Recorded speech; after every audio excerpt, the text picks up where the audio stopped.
Nous allons étudier dans cette vidéo l'exemple 7. Et le problème qui est traité dans l'exemple 7 est vraiment très important en informatique. Il s'agit de déterminer le plus petit ou le plus grand élément parmi un ensemble qui peut être très grand mais qui sera ici de 3 éléments.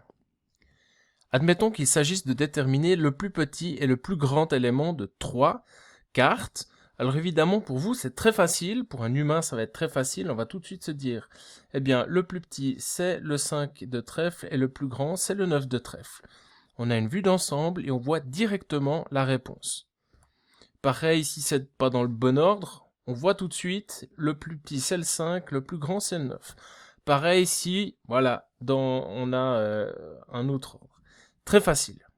Même si vous avez 5-6 éléments, ça va être assez facile de déterminer le plus grand et le plus petit.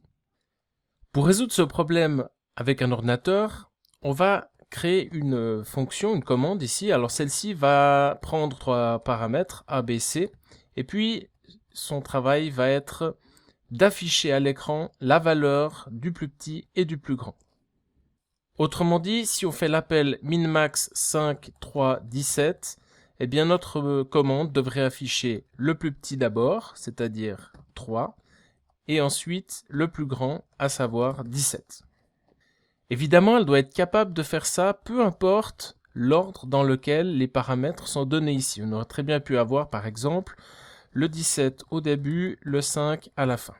Donc, alors il faut bien voir que l'ordinateur ne peut faire qu'une seule chose pour arriver à réaliser ceci, c'est de comparer des variables.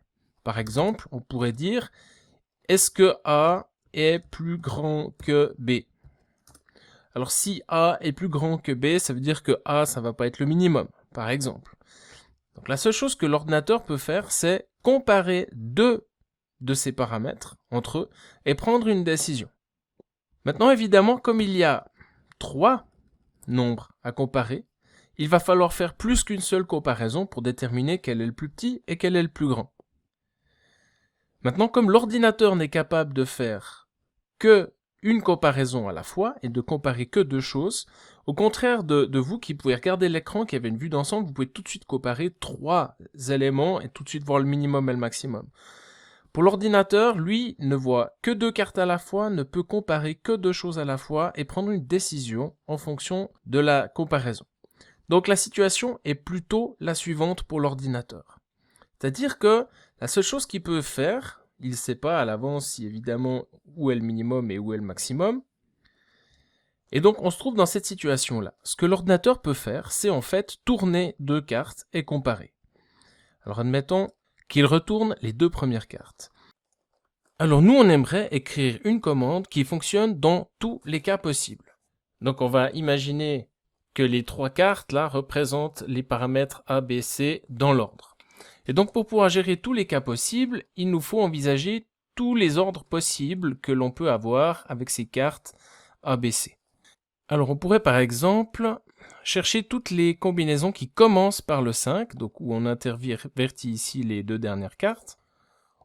On peut aussi également chercher toutes les combinaisons qui commencent par un 7. Donc il y a celle-ci ainsi que l'autre dans laquelle on intervertit le 5 et le 9. Et il reste ensuite les 2 possibilités pour lesquelles on commence par le 9. Il y a donc cette combinaison, ainsi que sa petite sœur jumelle, où l'on intervertit les 2 dernières cartes. Voilà les 6 combinaisons possibles, et les 6 arrangements possibles en fait, puisqu'on tient compte de l'ordre. Et cela correspond fondamentalement aux 6 manières différentes d'appeler notre commande minmax. Alors vous pouvez noter que j'avais ici un 5 et un 7 qui traînaient là en bas. Il faut évidemment, ils n'ont rien à voir pour le moment. Tenez pas compte de ce 5 et de 7 qui traînaient par là. Alors, on se souvient maintenant que pour l'ordinateur, la situation est la suivante. Les 3 cartes sont face cachée et donc je ne sais pas quelle est la valeur. Et donc, lorsque je vais faire un test, l'ordinateur pour lui peut tester que 2 cartes, comparer les 2 cartes et faire une déduction partielle. Alors par exemple, lorsqu'il retourne les 2 premières cartes, on peut avoir une situation telle que celle-ci, où A est plus petit que B. Dans un tel cas, il va se dire, pour le moment, le minimum c'est A, et le maximum, c'est ce qu'il y a dans B. Alors évidemment, on ne sait pas ce qu'il y a ici dans C.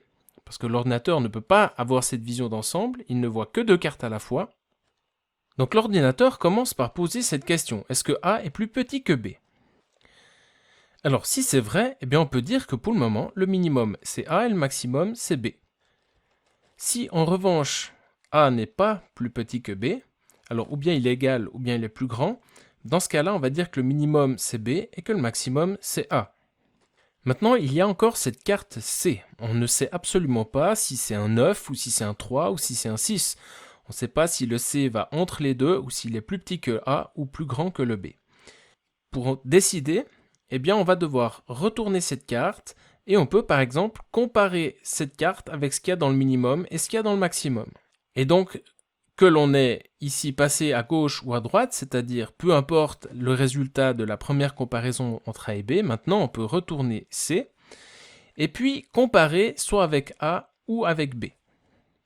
Alors, comparons avec A.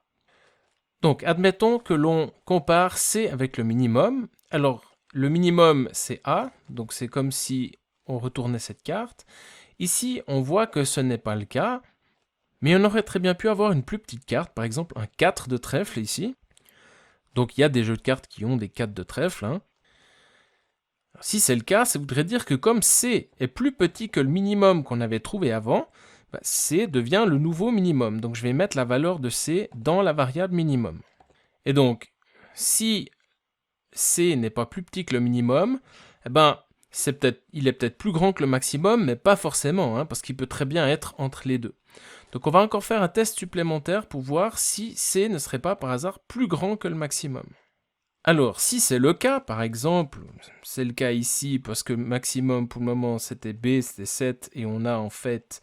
Donc là, on doit évidemment d'abord retourner toutes les cartes. Donc là, on est en train de comparer C avec le maximum. Le maximum pour le moment c'était B, d'accord? Donc on compare les deux. Et puis là, on voit que bon, C est plus grand que le maximum. Et donc, on va se trouver dans ce cas-là. Et donc, ce qu'on peut dire, c'est que le maximum, cette fois-ci, c'est C. D'accord? Puisque C est plus grand que le maximum qu'on avait avant. Et donc, on va dire le maximum à présent, c'est C.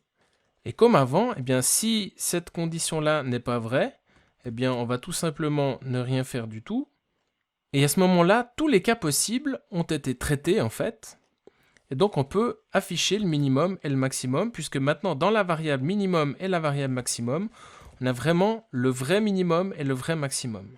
Alors maintenant, donc, on affiche simplement les deux variables minimum et maximum qui contiennent le maximum et le minimum définitifs, ayant tenu compte de toutes les possibilités.